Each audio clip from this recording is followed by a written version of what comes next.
हमारे साथ बहुत ज्यादती हुई है। असी बड़े गरीब लोग हाँ, उन्हें बड़े बेदर्दी नाल मारे है। वो कैसे दरिंदे हैं जो कोल मस्जिद पड़ी और खाना खा रहे हैं। अगर कां भी एक मर जाए ना तो वो 100 कां इकट्ठा कर लेता है।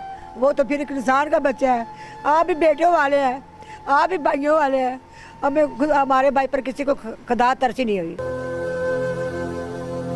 सीने ते जख्म ने, वक्खी च जख्म ने, नला ते मारियां ने, बड़ी बेअज़्ज़ती नाल मारिया है। अस्सलाम वालेकुम नाज़रीन, आपका मेज़बान रहमान आप लोगों की खिदमत में हाजिर है। पत्तोकी का ये वाक़या जिसमें इंसानियत को जिस तरीके से पामाल किया गया वो आप सब लोगों के सामने है। हम इतने बेहिस हो चुके हैं। इस बार तो ना कोई खातून थी ना कोई बच्ची थी, एक नौजवान था जिसने अपनी 3 बहनों की शादी की, अपने घर वालों को पाल रहा था और अपनी शादी के ख्वाब देख रहा था और वो बेचारा पापड़ बेचता था। आइए इनके घर वालों से बात करते हैं कि ये इसके बारे में क्या कहते हैं। शादी हाल दे विच पैसे लुटदे पए सी, बरात आई है ते ਉਹਨੇ ਨਾ ਉਹਦੇ ਹੱਥ ਪੈ ਗਿਆ ਮੋਬਾਈਲ ਨੂੰ ਕਿ ਬੱਚੇ ਨੇ ਕੱਢ ਲਿਆ ਤੇ ਉਹਨੂੰ ਬੜੇ ਬੇਦਰਦੀ ਨਾਲ ਮਾਰਦੇ ਪਏ ਨੇ। ਤੇ ਸਾਡੇ ਭਾਈ ਨੇ ਆਖਿਆ ਯਾਰ ਇਹਨੂੰ ਨਾ ਮਾਰੋ, ਕਿਉਂ ਮਾਰਦੇ ਜੇ, ਤੁਸੀਂ ਲੈ ਲਓ ਮੋਬਾਈਲ ਲੈ ਲਓ, ਬੱਚਾ ਇੱਥੇ ਨਾ ਮਾਰੋ।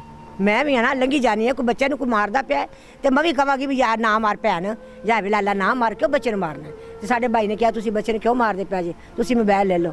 ਤੇ ਉਹਨੂੰ ਛੱਡ ਦਿੱਤਾ ਤੇ ਸਾਡੇ ਭਾਈ ਨੂੰ ਫੜ ਕੇ ਕੁੱਟਣ ਲੱਗ ਪਿਆ। ਤੇ 3 ਭੈਣਾਂ ਦੀ ਸ਼ਾਦੀ ਕੀਤੀ ਉਹਨੇ ਕਿਹਾ ਇਹਨਾਂ ਦਾ ਫਰਜ਼ ਅਦਾ ਕਰਕੇ ਹੁਣ ਮੈਂ ਮਕਾਨ ਬਣਾਉਣਾ ਇੱਥੇ ਤੇ ਫਿਰ ਮੈਂ ਆਪਦੀ ਸ਼ਾਦੀ ਕਰਾਂਗਾ। ਮਿਹਨਤ ਮਜ਼ਦੂਰੀ ਕਰਦੇ ਸੀ, ਬਹੁਤ ਚੰਗਾ ਸਾਡਾ ਭਰਾ, ਜ਼ਰਾ ਵੀ ਕਿਸੇ ਨਾਲ ਜ਼ਿਆਦਤੀ ਕਰਦਾ ਵੀ ਐਡਾ ਚੰਗਾ, ਸਾਰਾ ਪਿੰਡ ਗਵਾਹੀ ਦਿੰਦਾ ਪਿਆ ਵੀ ਅਸ਼ਰਫ ਸੁਲਤਾਨ ਬਹੁਤ ਚੰਗਾ ਸੀ। ਤੇ ਸ਼ਾਦੀ ਹਾਲ ਗਿਆ ਚਲੋ ਤੇ ਪਾਪਾ ਦੇ ਬੱਚੇ ਨੂੰ ਬੇਦਰਦੀ ਨਾਲ ਉਹਨਾਂ ਮਾਰਿਆ, ਸ਼ਾਦੀ ਹਾਲ ਦੇ ਵਿੱਚ ਉਹਨਾਂ ਕੁੱਟਿਆ, ਠੁੱਡਿਆਂ ਨਾਲ ਉਹਨਾਂ ਮਾਰਿਆ। ਕਿਵੇਂ ਥੱਲੇ ਲੰਮਾ ਪਿਆ ਹੋਇਆ ਸੀ, ਕਿਸੇ ਨੇ ਮੇਰੇ ਵੀਰਾ ਦੇ ਮੂੰਹ 'ਚ ਪਾਣੀ ਨਹੀਂ ਪਾਇਆ। ਮੈਂ ਥੱਲੇ ਲੰਮਾ ਪਿਆ ਤੇ ਚਾਦਰ ਲਾ ਕੇ ਨਾ ਬੈਂਚ ਦੀ ਤੇ ਉਹਦੇ ਉੱਤੇ ਪਾ ਦਿੱਤੀ। ਕੋਈ ਰੋਟੀ ਖਾਦੀ ਜਾਂਦੇ, ਸਾਰੇ ਰੋਟੀ ਖਾਦੀ ਜਾਂਦੇ। इतना ख्याल करता था घर वालों का, शादियां आपकी की, अपनी सारी जवानी आप लोगों की ਬਹੁਤ ਜ਼ਿਆਦਾ ਹੀ ਛੱਡਣ ਪਿਆਰ ਉਹਨਾਂ ਦਾ ਬਹੁਤ ਜ਼ਿਆਦਾ ਸੀ ਨਾ। ਵੱਡੇ ਭਾਈ ਨਾਲੋਂ ਜ਼ਿਆਦਾ ਉਹ ਸਾਡੇ ਨਾਲ ਬਹੁਤ ਕਰਦਾ ਸੀ। ਈਦ ਸ਼ਬਰਾਸਨ ਟਾਈਮ ਤੇ ਦੇ ਕੇ ਆਉਂਦਾ ਸੀ। ਅਸਤ ਭੈਣ ਆਪਦੀ ਦਿਆ ਅੱਜ ਮੇਰੇ ਭਰਾ ਨੂੰ ਇੱਥੇ ਹੀ ਆਣਾ, ਇੱਥੇ ਸਾਡੇ ਕੋਲ ਚੱਕਰ ਲਾਉਂਦਾ ਹੁੰਦਾ ਸੀ ਬਸ। आखिरी मुलाकात कब हुई थी किसी से? आप में से कोई मिला था कोई अभी कल परसों? 8-9 दिन पहले हुई थी। मैं कब्रस्तान गई तो मेरे मियाँ मिले अड्डे च, कहंदा बाजी भी आई है। मैं कब्रस्तान ते बैठी है तो पिछों आवाज आई है, मैं बड़ा रोई जानी है। मैंने क्यों रोनी है, माँ की कबर ते बह के कहंदा क्यों रोनी है। मैंने फिर किसी के घर लै गया, कहंदा आदरो भी चाह पी लै। मैं कहा फिर मेरा नहीं दिल करदा, मैं चाह नहीं पीनी। जिन्हों ने मारे है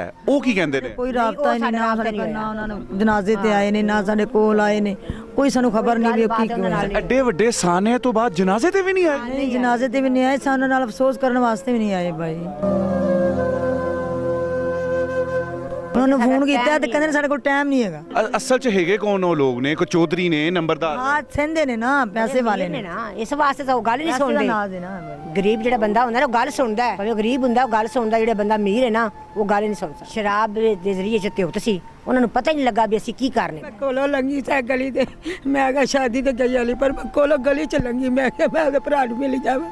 ਉੱਥੇ ਨਾ ਗਲੀ ਚ ਮਿਸਤਰੀ ਲੱਗੇ ਹੋਏ ਸੀ, ਕਾਫੀ ਰਸ਼ ਸੀ। ਮੈਂ ਕੋਲੋਂ ਲੰਗੀ ਆ, ਕਿੰਨਾਂ ਦੇ ਘਰ ਰਹਿੰਦਾ ਹੈ ਨਾ, ਮੈਂ ਕਿਹਾ ਮੈਂ ਦਰਵਾਜ਼ਾ ਖੜਕਾ ਕੇ ਮੈਂ ਉਹਦੇ ਭਰਾ ਨੂੰ ਮਿਲ ਕੇ ਜਾਨੀ ਆ। ਐਵੇਂ ਮੈਂ ਕਿਹਾ ਗਈ ਚਲੀ, ਮੈਂ ਕਿਹਾ ਵਾਪਸੀ ਮਿਲਣ ਵਾਪਸੀ ਮੇਰੇ ਭਰਾ ਦੀ ਮੌਤ ਮਿਲ ਗਈ। ਮੈਨੂੰ ਇੰਨਾ ਦੁੱਖ ਹੋਇਆ, ਮੈਂ ਕੋਲੋਂ ਦੀ ਲੰਗੀ ਆ, ਮੈਂ ਮਿਲ ਕੇ ਜਾਂਦੀ। ਮੈਨੂੰ ਦੁੱਖ ਸਾਰੀ ਜ਼ਿੰਦਗੀ ਨਹੀਂ ਭੁੱਲਣਾ। ਕੋਲੋਂ ਦੀ ਮੈਂ ਲੰਗੀ ਆ, ਮੈਂ ਕਹਿੰਦੀ ਸਬਰ ਨੂੰ ਸਬਰ ਪਾਪਾ ਨੂੰ ਮਿਲ ਜਾਈਏ। ਮੈਨੂੰ ਕੀ ਪਤਾ ਸੀ ਮਾਂ ਦਾ ਜਦ ਮੇਰੇ ਭਰਾ ਦੀ ਮੌਤ ਹੋ ਜਾਣੀ। ਆਂਦੇ ਗਈ ਮੈਂ ਆਪਣੀ ਧੀ ਘਰ ਬੈਠੀ, 6 ਮਹੀਨੇ ਹੋ ਗਏ ਨੇ ਆਦੇ ਭਰਾ ਨਾਲ ਗੱਲਬਾਤ ਕੀਤੀ, ਪਾਪਾ ਮਾਰ ਗਿਆ। ਬੜੇ ਗਰੀਬ ਸੀ, ਸਾਡੀ ਨੇ ਸ਼ਾਦੀ ਪਹਿਲੇ ਕਰ ਦਿੱਤੀ, ਪਹਿਲੇ ਬੜੇ ਭਾਈ ਦੀ ਕੀਤੀ, ਫਿਰ ਉਹਨੇ ਸਾਡੀ ਸ਼ਾਦੀ ਕਰਤੀ। ਉਹਨਾਂ ਆਪਦੀ ਸ਼ਾਦੀ ਦੇ ਖਾਬ ਲੈਂਦੇ ਪੈਸੇ, ਨਾਤਾ ਹੈ, ਛੇਪ ਕਰਾਈਏ, ਅਹੀਂ ਬੰਨ ਫੱਬ ਕੇ ਤਿਆਰ ਹੋ ਕੇ ਤੇ ਬਾਹਰ ਬੈਠਾ ਹੈ। ਤੇ ਉਹਨੇ ਕਿਸੇ ਭਾਈ ਨੇ ਆਣ ਕੇ ਬੁਲਾਇਆ, ਆ ਜਾ ਇਹ ਯਾਰ ਆਪਾਂ ਲਗੇ ਆ ਰਹੇ, ਤੇ ਉਹਨੂੰ ਨਾਲ ਲੈ ਗਿਆ। ਤੇ ਕਈ ਬੜੀਆਂ ਔਰਤਾਂ ਨੇ ਆਣ ਕੇ ਆਖਿਆ, ਕਿਸੇ ਨੇ ਆਖਿਆ ਸੀ ਉੱਥੇ ਵੇਖਿਆ, ਕਿਸੇ ਨੇ ਆਖਿਆ ਸੀ ਉੱਥੇ ਵੇਖਿਆ। ਅਮਰੂਦ ਖਾਂਦਾ ਲਗਾ ਜਾਂਦਾ ਹੈ।